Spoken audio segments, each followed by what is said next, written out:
हमारे हाथ में अनेक प्रकार की रेखाएं एवं चिन्ह बने होते हैं। उनके माध्यम से मनुष्य अनेक प्रकार के कार्य करता है और अनेक प्रकार की सफलताएं उसको जीवन में मिलती है।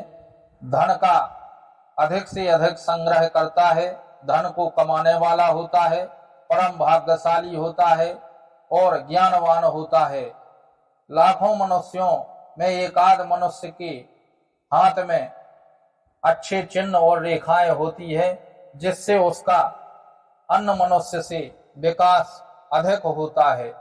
तो इसी प्रकार से आज हम बात करने जा रहे हैं गुप्त विद्या रेखा, या फिर उसे गुरु मुद्रिका रेखा कहा जाता है। सामुद्रिक शास्त्र में इस रेखा का विस्तार से वर्णन मिलता है। सबसे पहले हम यह जान लेते हैं कि गुप्त विद्या रेखा को किन किन नामों से जाना जाता है। गुप्त विद्या रेखा, जुपिटर रिंग, सन्यासी रेखा, आध्यात्मिक रेखा, ज्ञान रेखा, दीक्षा रेखा, गुरु मुद्रिका और अंग्रेजी में इसे सोलोमन रिंग भी कहा जाता है। नाम से ही ज्ञात होता है कि ये इस रेखा का क्या कार्य है।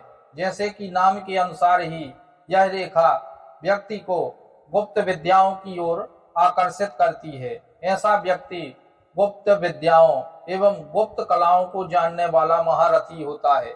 इसका किया हुआ प्रत्येक कार्य सफलता को प्राप्त होता है, अर्थात यह जीवन में सदैव सफल रहता है। अब हम जानते हैं कि यह हाथ में कहाँ पर बनती है और कहाँ इसका स्थान होता है।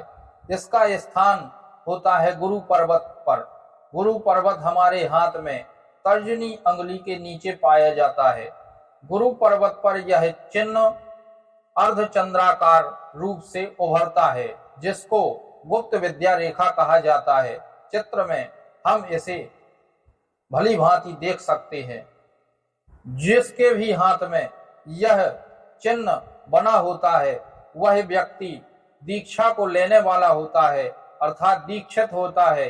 किसी विद्वान से विशेष ज्ञान की प्राप्ति करता है। लोक परलोक में इसकी रुचि रहती है। गुरु मुद्रिका जिसके भी हाथ में पड़ी होती है वह महापंडित होता है, ज्योतिष एवं वेद वेदांतों को जानने वाला और खगोल शास्त्र का ज्ञाता गणतज्ञ होता है। यह पहुंचा हुआ संत महात्मा होता है। आध्यात्म की अनेक विषयों की खोज करने वाला, अनेक पुस्तकों को लिखने वाला होता है। ऐसा व्यक्ति कम उम्र में ही संन्यास ले लेता है, और यदि किसी कारण से वह संन्यास नहीं ले पाता है तो वह परमात्मा की प्राप्ति के लिए या गुप्त विद्याओं के अध्ययन के लिए अग्रसर हो जाता है। ईश्वर को की तलाश करने वाला यह व्यक्ति होता है। लोक परलोक के विषय में जानने वाला होता है। यह धार्मिक और अपने जीवन में सुधार के लिए अनेक प्रकार के कार्य करता है। यह परम धर्मात्मा होता है और यह धार्मिक कार्यों को कराने वाला होता है। बड़े बड़े तांत्रिकों के हाथ में भी यह चिन्ह पाया जाता है। तो इसी प्रकार से ज्ञानवर्धक जानकारी के लिए आप द शक्ति चैनल से जुड़े रहें तथा इसे सब्सक्राइब करें, जिससे आगे की जानकारी आपको प्राप्त हो सके।